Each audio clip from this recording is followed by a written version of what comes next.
Divine ont changé désormais la donne. Le groupe Divine 4.0, c'est un bar-restaurant qui vous transporte au cœur même des saveurs africaines. Du bon vieux poisson silure à la braise, une spécialité de chez nous.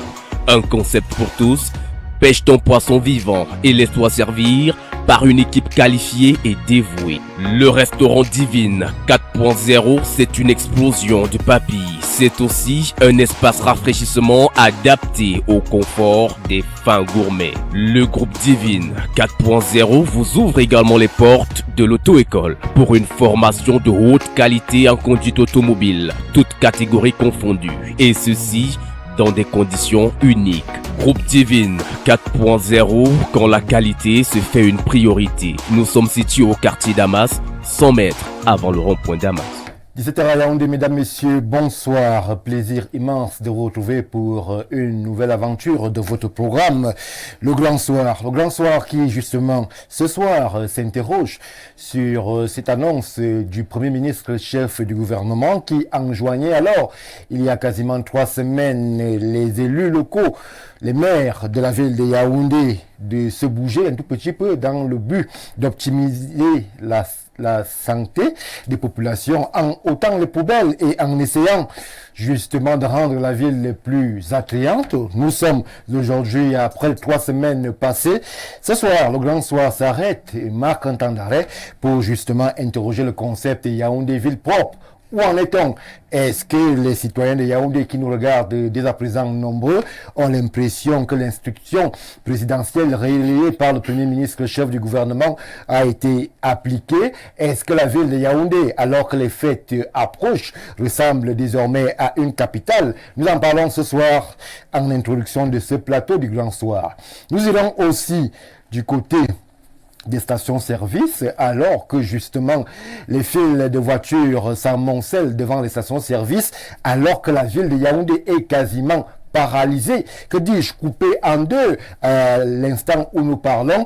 Le gouvernement, par la voix du ministre de l'eau et de l'énergie, Gaston Elundu Essomba, communique pour justement rassurer les populations quant à la probable et prochaine, très prochaine même, disponibilité du super.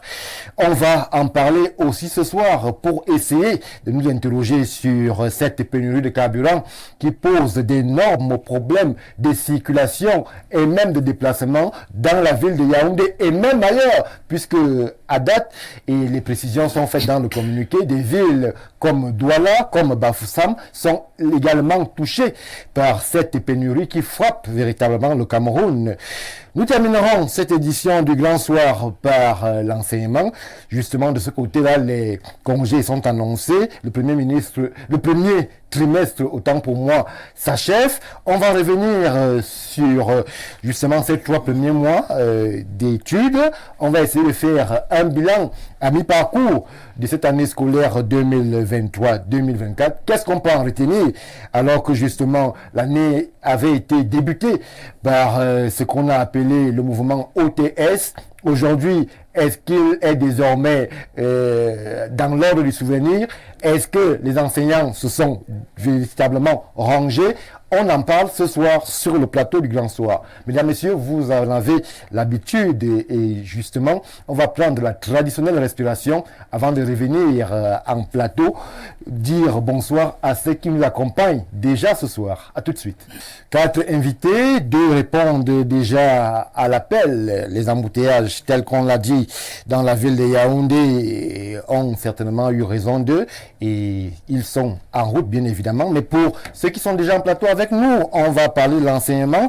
2 enseignants nous accompagnent ce soir. Je vais commencer par ma droite. Lui, il est justement enseignant. Monsieur Asiga, Patrick de son prénom, bonsoir et bienvenue sur le Grand Soir. Bonsoir Stéphane, bonsoir à tous les millions de téléspectateurs, bonsoir à toute la corporation enseignante, bonsoir à tout le panel, à mon collègue qui est là avec moi. C'est un plaisir toujours renouvelé lorsque vous me faites ainsi l'honneur de venir sur votre plateau afin de pouvoir parler cette actualité, des différentes actualités, que ce soit nationales ou internationales. C'est toujours un plaisir pour moi, Stéphane. Alors, vous avez pu braver ces embouteillages monstres qu'on peut constater dans la ville de Yaoundé. Vous êtes parti d'où à où pour rejoindre nos studios? Oui, il faut le dire, je suis parti un peu plus tôt parce que, sachant très bien que l'émission allait commencer à 17h, il fallait que je quitte la maison pratiquement aux alentours de 14h30. Oui. Et là, je sors du côté du Carrefour Rapi. Oui. Oui. Il fallait donc que j'essaye de braver et d'essayer d'arriver en prenant parfois des motos et enfin un taxi pour pouvoir me déposer.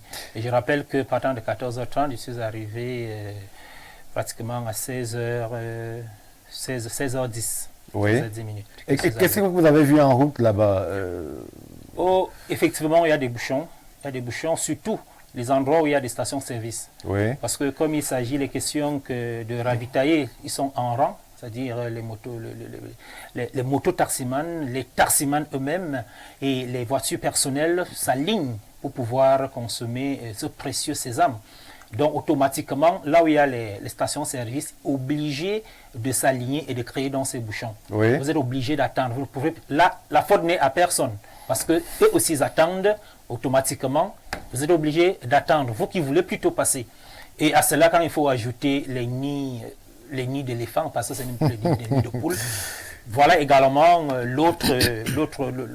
d'autres embûches qui font en sorte que nous ayons des bouchons et que la circulation ne soit pas fluide. Oui. Et du coup, la conséquence directe est qu'on va toujours arriver en retard partout où nous irons et le coût de transport est élevé. Parce que lorsqu'il n'y a plus assez d'offres, oui, automatiquement, le peu qui parvient à nous offrir ces moyens de déplacement, ils sont obligés d'augmenter les tarifs pour pouvoir nous servir. Merci à vous, Monsieur Assiga, d'avoir bravé toutes ces embûches pour être présent en ces lieux. Le second invité, enseignant aussi, qui est déjà avec nous en studio, lui, il est enseignant, chercheur, il s'appelle Mbara, Bétan de son prénom. Bonsoir et bienvenue. Bonsoir Stéphane et bonsoir mon collègue Monsieur Assiga. Un bonsoir particulier également à mes élèves parce que chaque fois que je suis sur un plateau, je me dois de penser à eux parce que ce sont ceux-là pour qui nous nous sacrifions chaque jour.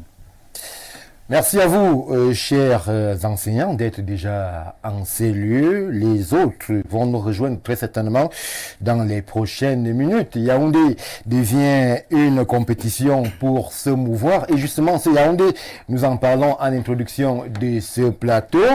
Il avait été annoncé il y a quasiment 3 semaines par le Premier ministre une série d'actions pour justement aller dans le sens du désengorgement de Yaoundé, dans le sens de l'assainissement des voies urbaines, dans le sens même de l'embellie de la cité capitale. Aujourd'hui, nous sommes 11 décembre 2023. Alors, Monsieur Assiga, Yaoundé que vous avez vu, Yaoundé ville propre, comme le voulait l'ensemble des élus, des maires qui avaient initié cette initiative, s'il peut me répéter. Alors, est-ce que vous avez l'impression que cette initiative fait du chemin? Est-ce que Yaoundé ville propre tend à aller vers une réalité?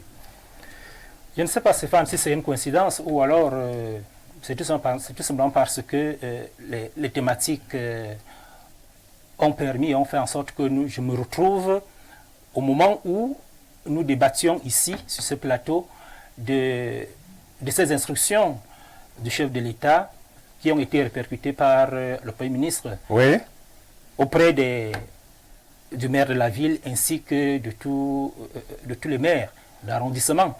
Nous parlions de cette situation ici, mais moi je suis resté vraiment dubitatif quant à la manière dont les autorités aujourd'hui prennent les instructions du chef de l'État. Et peut-être 3 semaines plus tard, cela me donne raison aujourd'hui, parce que quand on a parfois, quand on essaie de regarder le calendrier des événements, l'échelonnement des événements qui se passent à l'heure actuelle au Cameroun, oui, on est en droite ligne de se poser la question, est-ce qu'on a encore peur du chef dans ce pays? Nous l'avons vu avec, nous parlerons des enseignants tout à l'heure, nous l'avons vu avec les enseignants lorsque le président de la République avait donné des instructions pour que la situation des enseignants soit résolue. Mais le gouvernement, au travers de ses membres, a carrément jugé mieux de ne pas prendre cela en compte. Nous voyons encore aujourd'hui le président de la République qui a pris sur lui d'instruire effectivement ses maires de se bouger afin de pouvoir donner à la ville de Yaoundé l'allure que cette ville-là devrait revêtir. Oui. Mais curieusement, on essaie de regarder, nous sommes restés dans des textes. Moi je ne sais pas, peut-être mon collègue M. Mbar me le dira ici, si en coin de Yaoundé, il y a au moins une telle excavatrice qui essaye au moins d'élaguer une zone qui était remplie de nids de poules ou alors une zone qui était, j'ai dit, je n'en connais pas. Les téléspectateurs sont là, ils pourront réagir. Oui, ils pourront certainement nous dire à quel endroit de la ville de Yaoundé, des différents arrondissements, où ça a bougé un peu. On a lu des textes comme quoi Cornier et Momba Auberge, ça sera arrangé jusqu'aujourd'hui. C'est toujours dans des supputations. On se pose très bien des questions. Je sais que certains qui nous écoutent et qui sont des spécialistes à défendre ce gouvernement pourront réagir pour nous dire comment c'est monté, comment le budget on fait ceci. Ils viennent donc ici avec un vocabulaire où ils estiment que nous ne pouvons pas comprendre ce qu'ils sont en train de dire. Moi, je me mets à la place de ces citoyens lambda qui payent ses impôts et qui ne demandent autre que le bien-être. Lorsque aujourd'hui, je vous dis, c'est pas entraîner le cas de Mimboman pour Essomba. Oui. Il y a ce petit embranchement.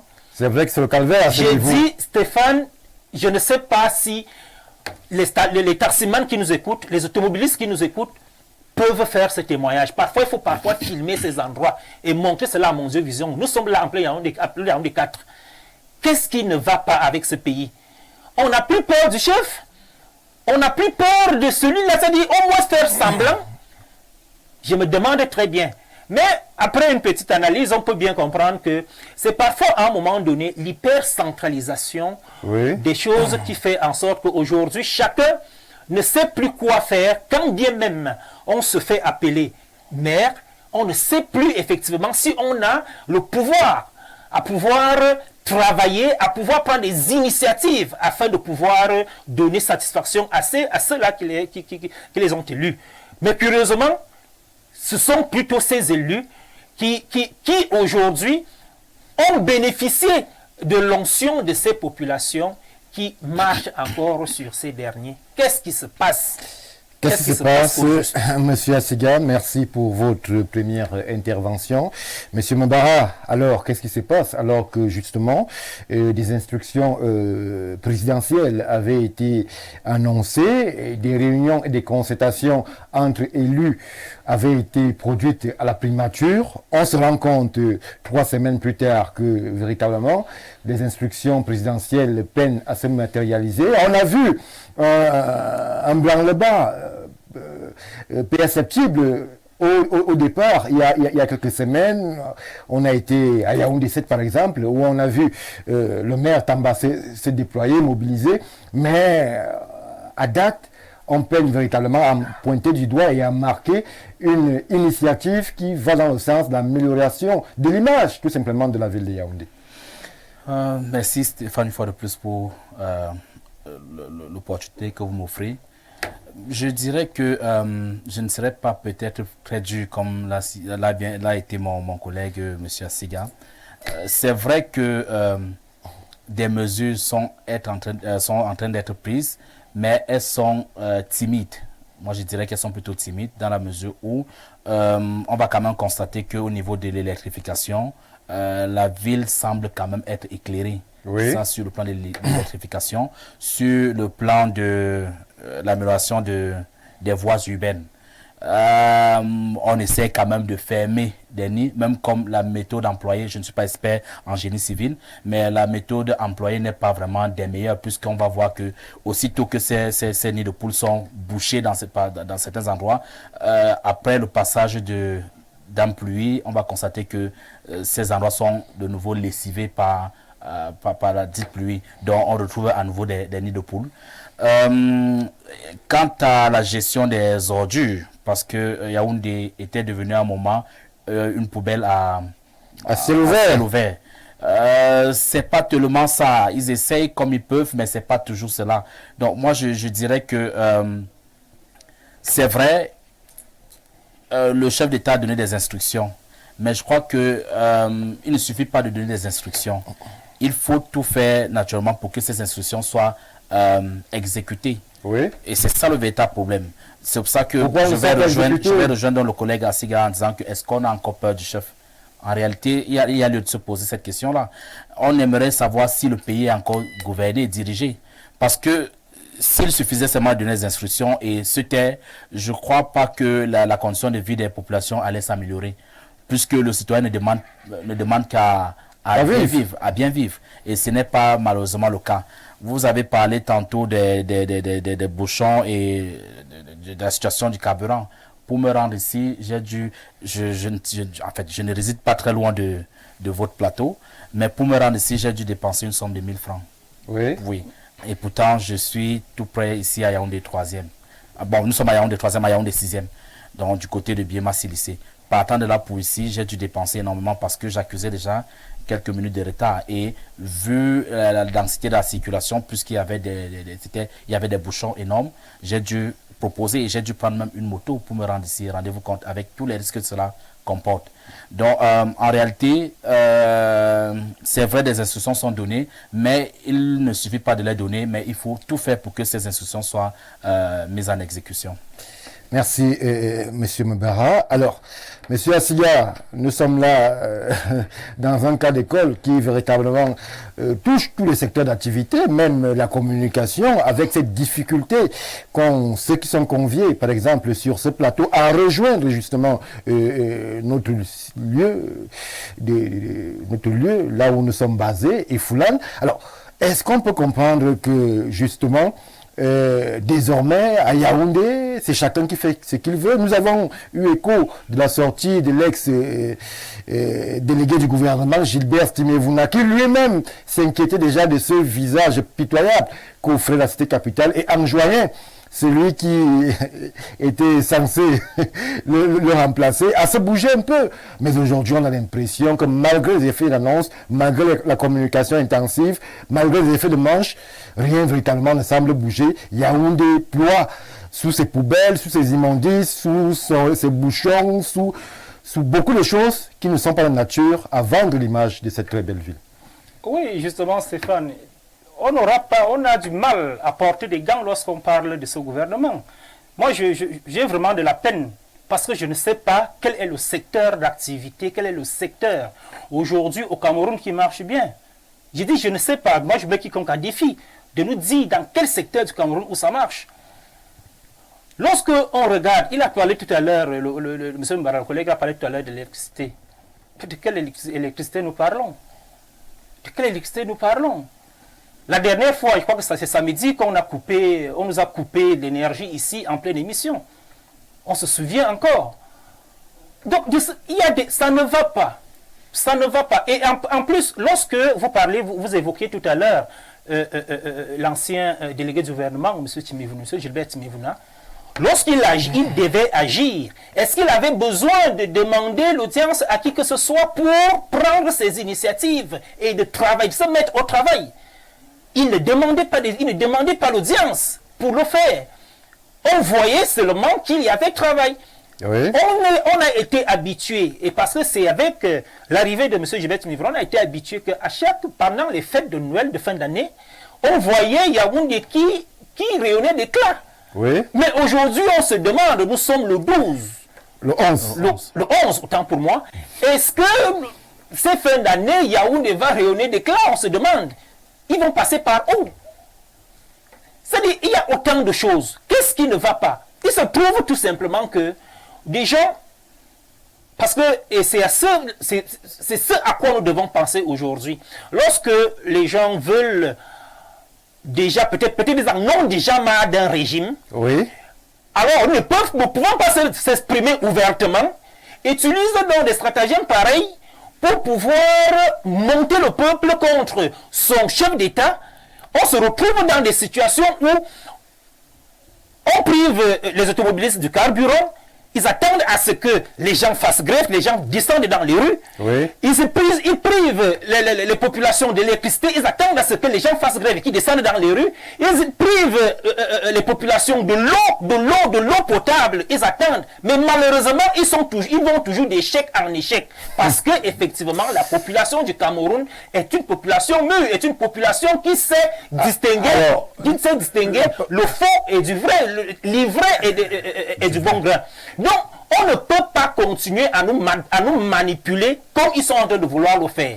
Il faut le dire, nous n'allons pas tomber sur ce piège-là, Oui. où les gens sont capables de faire quelque chose, sont capables de travailler, ils ne travaillent pas tout simplement pour inciter les populations à descendre dans les rues et à réclamer. Monsieur Assiga, nous avons évoqué sur ce plateau l'ancien délégué du gouvernement Gilbert Simiévouna, Oui. qui, sous son magistère, on avait l'impression que les choses bougeaient véritablement dans le sens voulu par les populations de Yaoundé. Aujourd'hui, on a l'impression que c'est le désespoir total. C'est pas nous qui le disons, mais c'est les populations et les citoyens interrogés ce jour encore dans les rues de Yaoundé où l'ambiance est véritablement apocalyptique, chaotique. Oui. Alors, qu'est-ce qui a fondamentalement changé? Vous avez évoqué la concentration. On est en train d'aller dans la sphère de la décentralisation. On a la région, on a le maire de ville, super maire de ville même. Alors, qu'est-ce qui a changé pour que, alors qu'on doit aller dans un sens de l'évolution, on régresse avec autant de manquements visibles dans la ville de Yaoundé? Mais c'est la volonté politique. C'est la volonté politique qui ne voudrait pas qu'on y aille vers la décentralisation. Les idées sont là, tous les textes sont là pour que nous allions vers la décentralisation qui peut nous sortir de l'auberge. Mais les gens coupistes dans l'ombre font tout ce qui est de leur pouvoir afin de ralentir au maximum possible le processus de décentralisation. Ils font tout ce qu'ils peuvent pour pouvoir ralentir le processus de décentralisation. Parce que même, on peut sur le doigt des maires aujourd'hui. Stéphane, il faut le dire, les maires n'ont pas les mains libres. Les maires n'ont pas les mains libres de pouvoir agir comme cela se doit. Or, si nous allions vraiment dans ce processus de décentralisation et qui est véritablement de la décentralisation, on se dirait que on pourrait arriver à des situations où un maire est responsable de sa municipalité et prend directement des engagements et des initiatives afin de pouvoir réaliser quelque chose. Les maires ne sont pas libres. Oui. Les maires ne sont pas libres. Ils sont toujours liés à un système comment on les appelle à leur chef hiérarchique là. Oui. La tutelle. Oui, leur tutelle. Ils sont toujours reliés à cette tutelle qui doit plutôt réaliser. Parce qu'il faut le dire.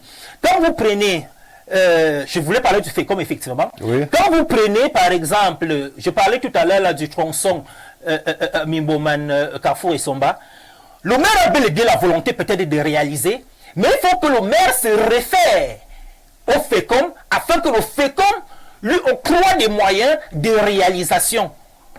C'est le maire qui récolte ces moyens et qui les reverse au FECOM, mais il faut que au moment de réaliser un projet, que le maire fasse encore des courbettes afin d'obtenir des moyens de réalisation de ces projets. Donc vous comprenez très bien que là, ils n'ont pas les mains libres. La marge de manœuvre laissée aux maires, ce n'est que pour leur ventre. Oui. En réalité, les maires n'ont pas une marge de manœuvre considérable leur permettant ainsi de travailler. Et c'est ce qui perd centralisation qu'on retrouve presque partout dans toutes les administrations. Parce que je vais bifurquer rapidement, un temps soit peu, pour montrer également ce qui se passe avec la caisse centrale, c'est-à-dire le trésor public. Oui. Lorsque je prends le cas de l'OBC, là je suis dans mon élément au niveau de l'éducation. Oui. Lorsque l'OBC, je précise que vous êtes enseignant. Tout à fait. Lorsque l'OBC récolte l'argent des élèves pour les frais d'examen, l'OBC reverse tout cet argent dans une caisse unique. Et c'est au moment de vouloir payer que l'OBC doit se mettre à faire des courbes maintenant derrière l'État qui va juger de la nécessité d'octroyer ces frais afin de pouvoir gérer Alors, vous pensez que cette situation peut être similaire à celle que vivent les maires de Yaoundé? Exactement. C'est ce qui se passe à l'heure actuelle dans toutes les administrations. Ils vont appeler tout à l'heure et ils nous diront, si je suis en train de mentir, qu'en réalité, ils n'ont pas la main libre. Leur seul espace, ce n'est que pour leur bien-être, où là, ils peuvent vivre comme des petits rois à leur niveau, mais ils ne peuvent pas se mouvoir dans le sens de la prise des initiatives et des réalisations des projets. Merci, M. Assega. M. Mbara, les maires, selon votre collègue, n'ont pas les mains libres.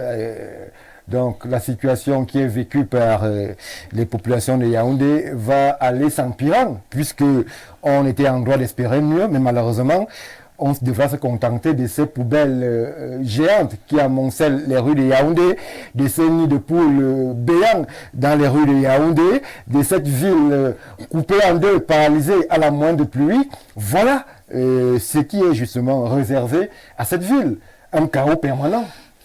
La situation sanitaire dans la ville de Yaoundé est vraiment à déplorer parce que si vous vous en souvenez très bien, il y a de cela quelques mois, il y avait une épidémie de choléra non loin de nous ici. C'était dans le quartier de Biémassi-Lac, dans l'arrondissement de Yaoundé, 3e également, je crois, si je ne me trompe pas. Voyez-vous, et pourquoi est-ce qu'on fait face à de pareilles situations? Tout simplement parce que dans cet arrondissement-là, ou bien dans Yaoundé 6e, 3e, parce que les deux sont directement reliés, donc il est parfois difficile même de savoir où Yaoundé 3e s'arrête, où Yaoundé 6e commence. Vous allez remarquer que en plus des nids de poules que nous décrions, nous avons des eaux usées qui ruissellent le long des voies publiques et qui détériorent par cette occasion-là également la chaussée. Je vais prendre celui, par exemple, du marché Acacia. En plein marché Acacia, si vous y passez actuellement, je vous assure, il n'y fait pas bon vivre. Vous êtes obligé de passer là-bas la main au niveau du nez. Pourtant, on a vu le maire de Yaoundé 6e sur le terrain à plusieurs reprises. Oui, il est sur le terrain, nous sommes d'accord, mais qu'est-ce qui justifie que cette situation-là, nous la vivons depuis presque 2 ans, si je ne m'abuse, en plein marché, je vous assure, en plein marché. Mais quelques temps après, on va vous dire qu'il y a épidémie de choléra. C'est bien et bien normal que nous puissions nous retrouver dans de pareilles situations.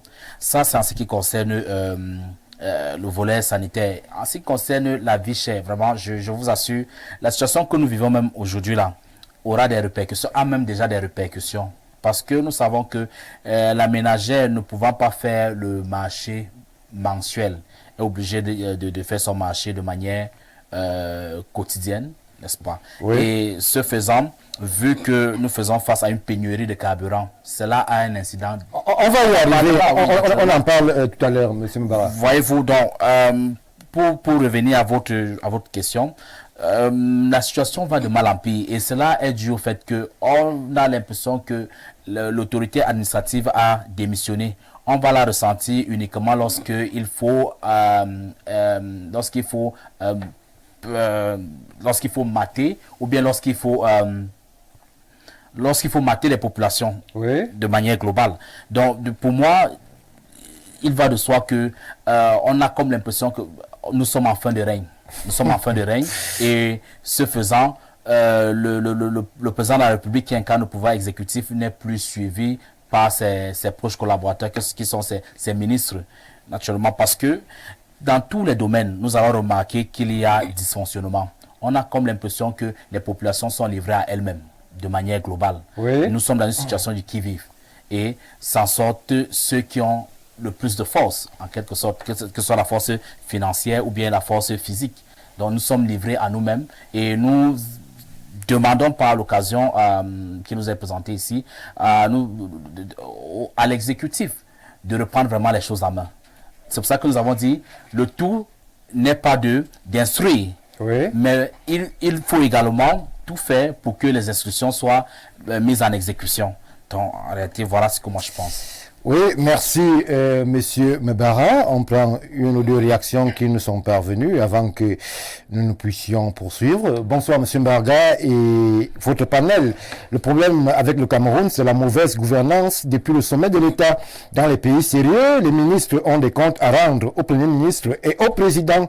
Au Cameroun, les ministres n'ont aucun compte à rendre au Premier ministre. Ils n'ont de compte à rendre uniquement au président. Mais malheureusement, le président, lui, il est dans sa logique de pouvoir perpétuel. Donc, voler, tuer, détourner, tant que vous ne menacez pas le pouvoir, vous ne serez jamais inquiété. Voilà la logique du Cameroun. Que Yaoundé soit une poubelle, que l'autoroute dure 30 siècles, que Néo vous coupe le courant 24 heures sur 24, les ministres et les maires s'en foutent, vu qu'ils n'ont aucun compte à vous rendre. Les maires savent qu'ils seront élus par tribalisme ou par la corruption, pain sardine. Le monsieur en cravate bleue, si le Camerounais accepte de subir toutes ces souffrances, c'est pas par maturité ou prise de conscience. Très très loin de là, c'est parce que le Cameroun a une population amorphe. C'est Franck Emana qui a réagi. On va aller sur l'autre plateforme. Bonsoir le panel. Monsieur Assiga, le seul secteur d'activité qui marche, c'est bien celui des détournements. En plus de la médiocrité du gouvernement, c'est un laisser-aller qui prouve que le pays n'est plus dirigé au ministère des enseignements secondaires. C'est la corruption qui est récompensée. On ne peut être nommé proviseur si on n'a pas la bonne enveloppe et si on frappe à la bonne porte. Le profil de carrière ne compte plus. Alors, on va s'arrêter là pour dire que ces propos sont graves et justement, on promet d'aller enquêter vers ce côté-là pour savoir si effectivement, pour être nommé proviseur au Cameroun, comme nous connaissons tous, il faut payer. Merci à vous pour votre contribution. On va tout de suite prendre une autre. Bonsoir, le plateau du Grand Soir. Tout ce que vous dites est vrai, mais les solutions peinent à venir. Que doit-on comprendre? Le pays est-il en vacances de pouvoir? C'est la question que je pose. Malheureusement, le message n'est pas signé et c'est avec ce message que nous allons prendre une légère transition avant de revenir tout de suite après pour parler de cette pénurie de carburant qui véritablement fait du mal à la ville de Yaoundé.